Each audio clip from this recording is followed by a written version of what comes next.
The title of this mini podcast is Below the Belt. There's a boxing term called below the belt.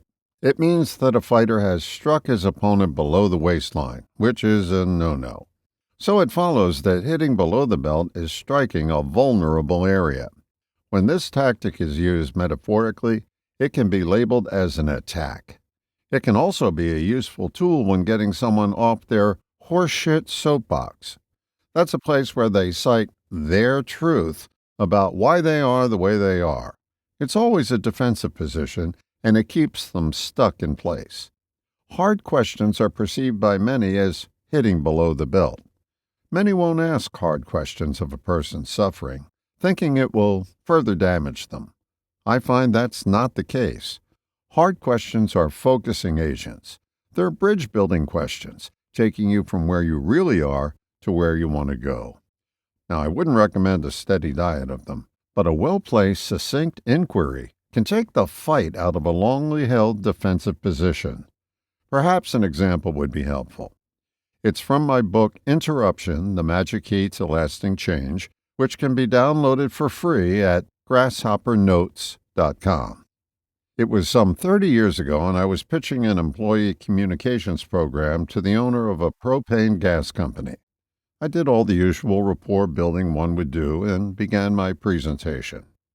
There was a lot of back and forth, along with many questions about the content and expected results of the program. It was all pretty routine until he asked me this question: how will I know I've enhanced my employees' communication skills? I had a ready-made answer for him, but for some reason, I didn't bring it out. I just let the question hang in the air for what seemed like an eternity. It may have been no longer than 10 seconds, but in a setting like this, that's a long time for silence. I just sat quietly, and then this question popped out of my mouth. Why do you think your employees hate you? His eyes widened, he sat up straight, and he looked at me as though I had visited his soul. He asked me, "How do you know that?" I don't remember exactly what I said, but it was along the lines of, "Just a hunch." This reply may have never surfaced unless my patterned answer got interrupted. The good news for both of us was we got what we wanted.